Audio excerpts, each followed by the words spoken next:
Осы білім ордасында 1981-85 жылдары ауған соғысының ардагері Қызыл жұлдыз орденінің иегері Сағит Сейтенов білім алған. Елге оралған жауынгер аймақ дамуына өзіндік үлес қосып абыройлы еңбек етті. Енді ердің ерлігі туралы осы жердің жастары біліп жүрсе деген ниет. Бұл тақтаның ашылуы бәлкім бұл өмірден мәңгілік бақилыққа кетіп қалған Сағитқа керек емес болар. Ал бірақ мына өскелен ұрпаққа керек.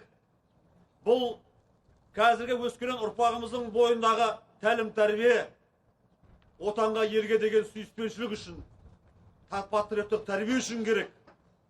Сол үшін кеше өткенде бір ұсыныс қылып, осыны біздің ауған соғыс ардагерлердің Ақтөбе облысының қауымдастығы, соның правлениясы мүшелері берген болатын. Осыны мынау жергілікті билікке біз ұсыныс ретінде бердік. Енді жергілікті билік оған қолдау жасап, осы тақтаны ашуға рұқсат берді.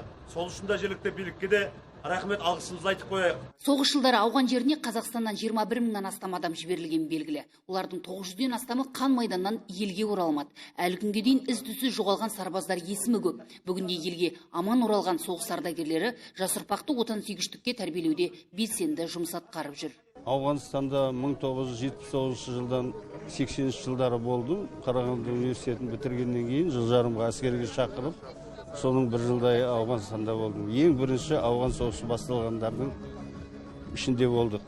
Ясный елді тұрғынның мектеп ұжымына үлкен алғысымызды айтамыз. Себебі бірнеше елге белгілі азаматтарды тәрбиелеп, өсіріп шығарған мектеп орын.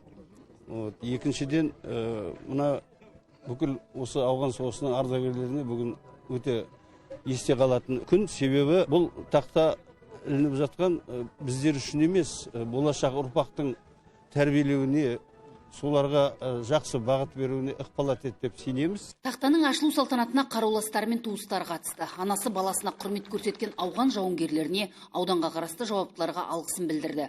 Айта кеткен жөн, кеңес әскерінің Ауғанстан жерінен шығарылғанына биыл 36 жыл толды. Райгүл Еншібай, Самат Қалекенов, Ақтөбе телеарнасы.